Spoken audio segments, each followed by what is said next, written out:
and more sincere gratitude to everyone who has shown the courage to try to discover what the truth is. Because we're certainly not being told the truth. Engineering Earth, exposing the weather modification assault on humanity. I came into this battle, for those that don't know, I have a background with Bechtel Power, a background in renewable energy.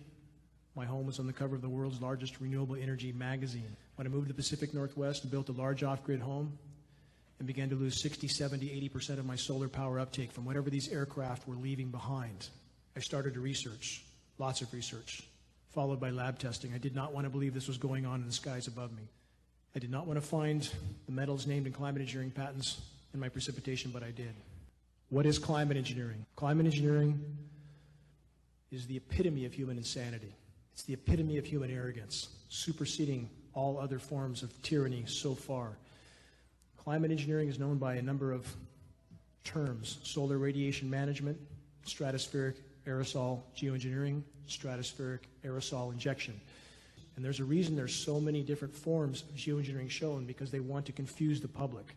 They want to show things that are so outlandish, like space mirrors, and they mix this with remote control ships spewing marine layer. Also infeasible, ocean iron fertilization, the dumping of toxic materials into the ocean to cause algae blooms to suck up CO2 and deposit it in an ocean that's already too acidic. Carbon sequestering trees, artificial trees to suck up carbon. Don't we have real trees?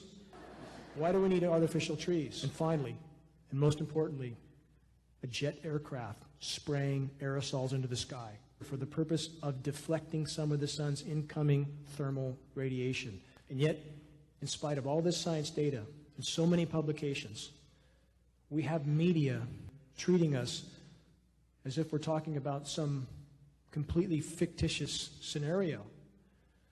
Geoengineering is the biggest elephant in the room. It's the most cataclysmic undertaking of the human race yet, superseding all other assaults on the environment. Our war against nature, by the way, is a war against ourselves. How do we know they're spraying? How about nozzles?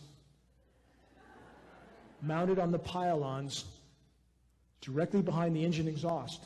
These are retrofit nozzles, and they are mounted directly behind the exhaust stream to make it appear as a condensation trail, even on commercial aircraft. And we're not implicating commercial personnel or pilots, but their aircraft are positively being used because they've been identified from the ground, leaving a particulate trail. Again, we are not talking about condensation. We are talking about solar radiation management particulate trails. Anybody who thinks that sky is normal needs a serious reality check. I would rather go down to my last breath sounding the alarm than to accept life under toxic skies by people with such incredible arrogance that they think they have the right to play God with the weather and to play God with our health and our lives. 4 photographs, 3 of heavily geoengineered skies, aerosolized skies, 1 untainted picture. How many of us even remember what such a sky looks like? This is the mentality that runs the planet. How can they get away with this? Because we're letting them get away. Because we're on our iPhones, watching football games, and that reality will not continue much longer. It's important to understand that the greatest lie ever perpetrated on the human race is the lie of the condensation trail. Do condensation trails exist? Yes. But almost never behind a high bypass turbofan jet engine, and that's what that is. All commercial aircraft and all military tankers are fitted with a high bypass turbofan jet engine. It's a jet-powered fan. It's designed for fuel efficiency. 85% of the air that passes through that engine is non-combusted. By design, that engine is nearly incapable of producing any condensation trail except under the most extreme circumstances, which very rarely exist. The higher you go in altitude, the less humidity there is. The conditions are simply not acceptable, especially with this engine, to create any condensation trail. So even when you see the short, bright trails, and they are trying to be more covert, there's no question, the in-your-face spraying with horizon-to-horizon trails has been diminished over at least California.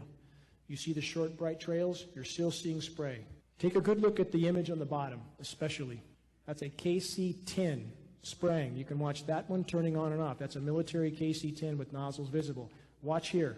You have a C-17 Globemaster and an AWAC. Watch. One aircraft just turned off. Condensation or spray trail stopped right there.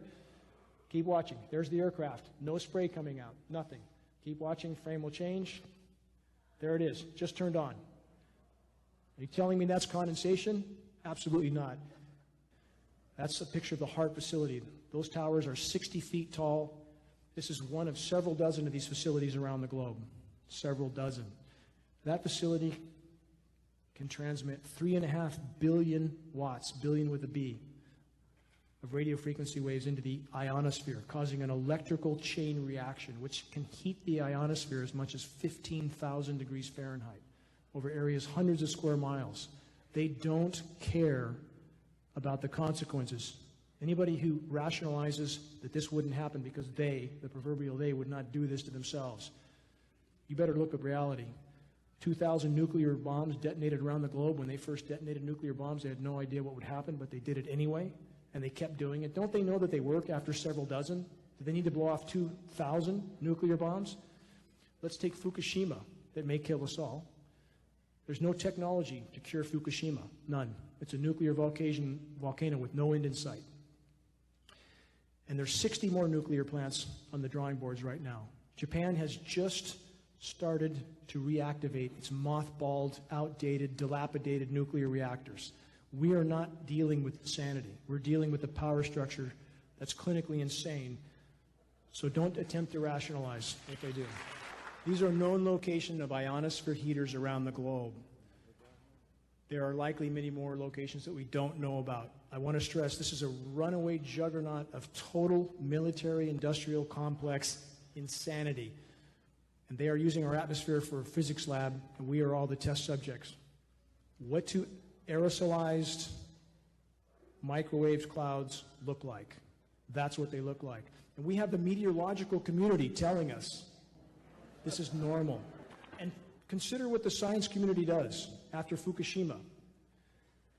They raised the quote-unquote safe level of radiation by 10,000%. What changed? They make it up as they go, and we have an academic system that has been bought, sold, and paid for by the power structure.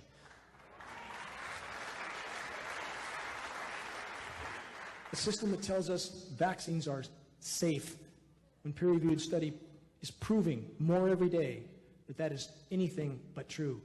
It tells us fluoride in our water is good for us. This is the society we live in. These clouds, as you see, are aerosolized with electrically conductive nanoparticulates that can be manipulated when exposed to radio frequencies that can cause them to repel each other. So you get an appearance, if you put iron shavings on a table with a magnet underneath, they align. And this is the same scenario we see in our clouds. So this is how they're trying to create as much cloud cover as possible, however toxic, however damaging to the atmosphere. That's their goal. This is part of how they accomplish it. These clouds are absolutely, indisputably being exposed to radio frequency transmission, and they're heavily aerosolized. 4 radar images. The top 2 are the same image, taken at the same moment, with 2 different filters. You have standard infrared, enhanced infrared. If you looked at the enhanced infrared on your nightly weather show, wouldn't you become a little bit alarmed? They don't want you to see this. So the images are filtered. Who does the weather modeling for the National Weather Service and NOAA? Raytheon. Defense contractor, geoengineering contractor, geoengineering patent holder, Raytheon.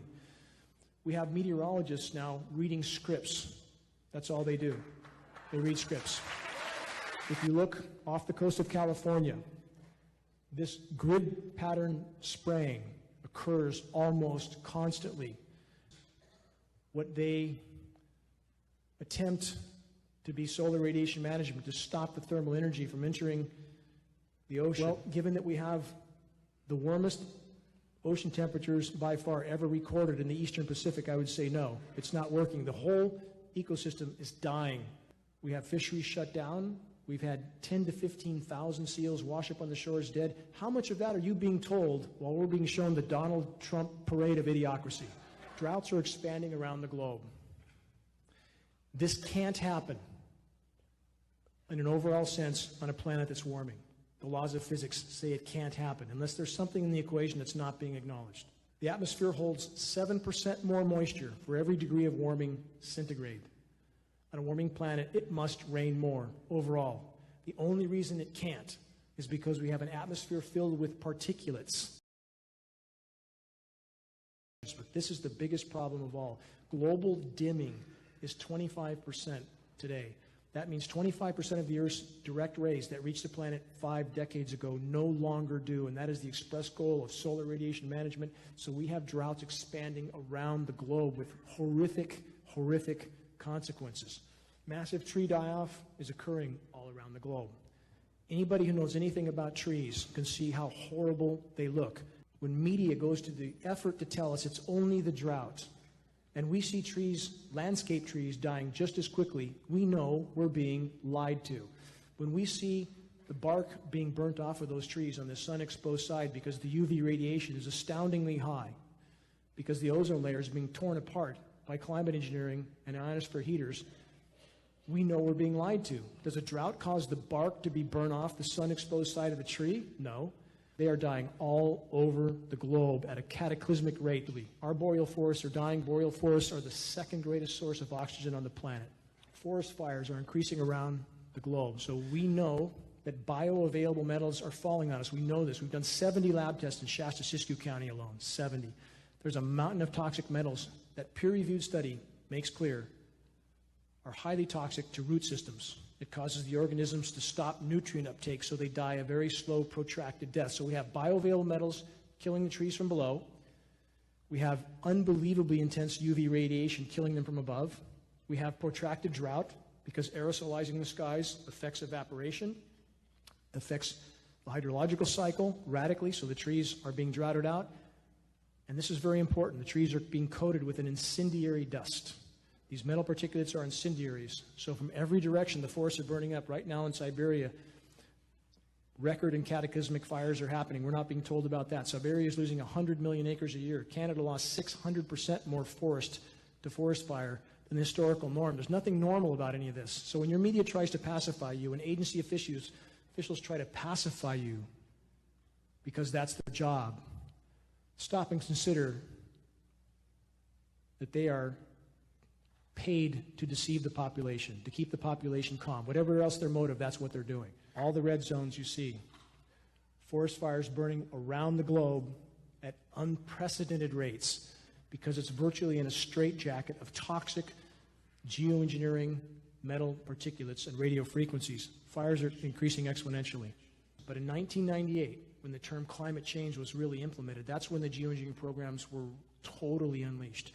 And they needed a term that would get the population to accept radical swings in weather, unbelievable swings in weather, because they knew they were going to be pulling the levers, orchestrating the weather. So they needed a term that would get the population to accept that as normal. And we have academia towing that line, the climate science community towing that line.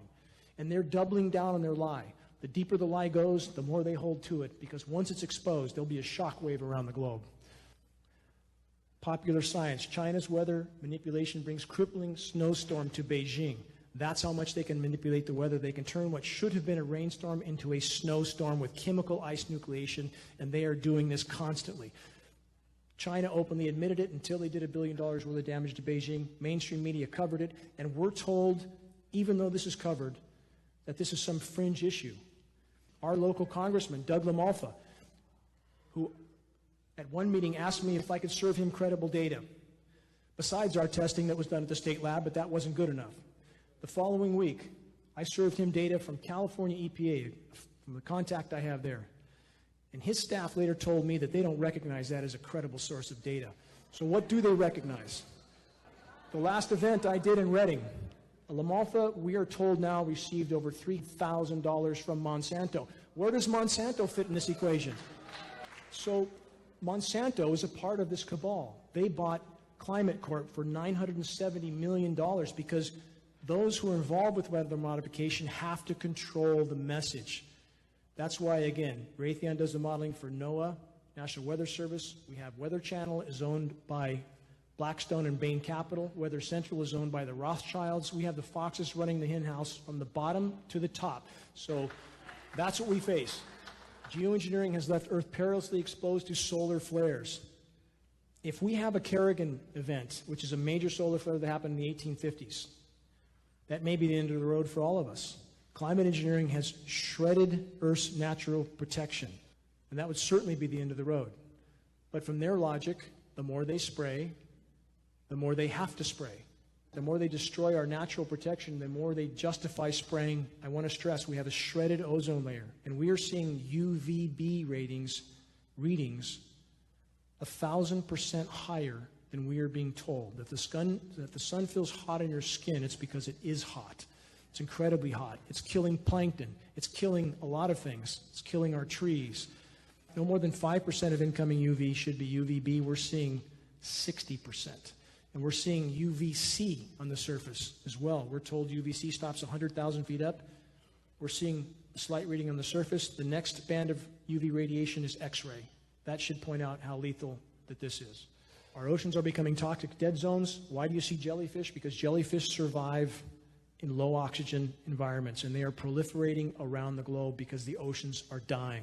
And Japanese fishermen can't net fish anymore because there are species of jellyfish that are as much as 9 feet wide and weigh hundreds of pounds. They're breaking their nets. Over 400 ocean dead zones around the globe are expanding, some as big as 10,000 square miles. Dead zones where nothing lives, and they're expanding. We're told nothing about it, and the largest scientific panel ever created in human history, the IPCC, 2,000 plus of the world's top climatologists don't even consider this a factor in their models. How can that be? What kind of education do these people have? This is methane expulsion. Methane holds the key to life and death on Earth at this point more than any other issue. It's happening on the seafloor. Methane is flooding the atmosphere as we speak. We're told by the climate science community methane is 20 times more potent than CO2. You see the methane escalation on the chart below, and let's get to another layer of insanity on the right. That diagram represents the latest layer of climate engineering insanity, Project Lucy and Project Alamo, to use these massively powerful ground-based ionosphere heaters to microwave the atmosphere in an attempt to degrade the methane that climate engineering helped to create in the first place. There's enough methane to turn this planet into Venus, and these clouds are a sign of that process continuing, and geoengineering is helping to fuel that process. Whales threatened by metals in water, toxic metals, specifically aluminum. It's not just in the water, they're breathing it. This image is to make this point. You cannot hide from these programs. There was 1,000 whales tested from the most remote places on the planet in 2010. And the report stated they contained jaw-dropping levels of aluminum in their tissue. Jaw-dropping levels. You cannot hide from this, and every single one of us is sucking this material in with every breath we take. This headline should be considered. USA Today, 2,000 geese fall dead out of the sky in Idaho. Idaho Department of Fish and Game apparently says that cholera is suspected in the death of the snow geese. Now, I just want you to consider, do you think it's possible that 2,000 geese are flying along and they suddenly all contract cholera and fall dead? We have to check our reality. We have to. We are literally being herded off a cliff right now, every single one of us from every direction. We have to check our reality. We have to make our voices heard, and that's the kind of lies we're exposed to every single day. We need to wipe our biases clean, wipe our preconceptions clean, and look through a clear lens. I've communicated with some of the top bee people in the country, going back a number of years, pleading with them to look at our data, pleading with them that there is a much bigger issue killing the bees than just farm chemicals, and the bees are collapsing. They're completely collapsing. This year is worse than any other year. They're dying in the summer now, not just the winter. They are collapsing. All the pollinators are collapsing. So what do we have now? We now know with peer-reviewed study that bees are testing with 70 times more aluminum in their system than what it takes to cause Alzheimer's or dementia in a human being. It's a wonder any of them are alive. When you have somebody from some agency who's paid to lie, who tells you it's normal to have aluminum everywhere because it's a very abundant element. Aluminum is very abundant in the environment, yes. But it does not exist in the environment in free form. It doesn't exist in free form. It must be mined and refined and sprayed for it to be scattered everywhere in the environment, and that's exactly what's happening. It's not just the bees that are dying. Every single one of us is being contaminated. These materials are bioavailable. They're building up in our systems. And it doesn't matter whether you believe it or not. It doesn't matter. It's a fact. We have the lab test to prove it. Alzheimer's, autism, the common link is aluminum. I tried to sponsor an Alzheimer's event here in Reading, $500 donation to the Alzheimer's Foundation. They refused that donation because they stated emphatically that aluminum had nothing to do with Alzheimer's. And they sure didn't want me talking about the fact there's a massive aluminum contamination that our authorities are not telling us about. And I know this. I've been in meetings here in Reading with Reading Environmental Waste 5 years ago, closed-door meeting. I was asked to attend because I study this issue. Shown tests of the Sacramento River with massive spikes of aluminum. I was allowed to attend that meeting on the promise of confidentiality, which I'm breaking now. That autism chart is not current because we're not seeing current charts. They seem to be scrubbed off the web. But we're told right now, autism has increased 10,000% since 1975. Over 10,000%, from 1 in 5,000 to 1 in 47. We're now told by one of the primary research institutions in the world, MIT, that in less than 10 years, 1 out of 2 children will have autism. Brand new study, this is a week old, from a physicist who's a personal friend, Dr. Marvin Herndon. It's been published in a peer-reviewed manual. This is a big arrow in our quiver. Evidence of coal fly ash, toxic chemical geoengineering in the troposphere, consequences for public health. Again, this is in a peer-reviewed science journal as of a week ago. There will be no hiding this issue much longer. And what does it appear? The chemical signature for what's showing up in rain tests matches coal fly ash, a substance that the EPA has told us is not harmful. They've been trying desperately to get rid of, and it seems to suit the purposes for geoengineering, and evidence is increasingly indicating that toxic coal fly ash may be one of the base materials they're using to spray because it gives them plausible deniability. This report elaborates on that. You can read this on geoengineeringwatch.org. Again, there'll be no hiding this for long, but it's important you understand that when you're seeing headlines of certain areas that are cold, consider how unnatural this scenario is. The Pentagon, the U.S. military, and all the top U.S. military brass considers climate change the greatest and most immediate threat. Not only do we have all the top U.S. military leaders stating climate change is the greatest and most immediate national security threat of all, everywhere we look, we find glaring red flags to further acknowledge the ongoing lethal climate engineering reality. From the military's own document stating its desire to own the weather, to congressional and UN documents outlining the global governance of geoengineering and specifically solar radiation management. Yet, in spite of absolutely overwhelming evidence, the official denial continues from all governmental agencies. This denial is then backed up by the power structure corporate media. The fight to expose and halt climate engineering is a fight for life, nothing less. Did they ask anybody permission to go blow up islands in the South Pacific to test their nuclear bombs? No. Did they ask the U.S. population if they could do biological testing? No. About 24 cases of the U.S. military doing biological testing on U.S. civilian populations without their knowledge or consent. This is business as usual. We need to wake up from the bubble. This is the military we have. Brzezinski, absolute global insider, advisor to the elites. This is the representative for the power structure. What Brzezinski says is this: major world powers, new and old, also face a novel reality. This is a direct quote. While the lethality of their military might be greater than ever, their capacity to impose control over the politically awakened masses of the world is at a historic low. Because we're waking up, and we need to keep waking up. But he goes on to say, to put it bluntly, in the earlier times, it was easier to control 1 million people than to physically kill 1 million people. And this is the most important part of all of his quote. Today, it is infinitely easier to kill 1 million people than to control 1 million people. Henry Kissinger. He who controls the food supply controls the people. He who controls energy can control whole continents. He who controls the money can control the world. This is the mentality that runs our planet. And while they've kept everybody entertained and occupied, the cancer has spread to unimaginable proportions. Another global elite, Rockefeller. We are on the verge of a global transformation. All we need is the right major crisis, and nations will accept the new world order.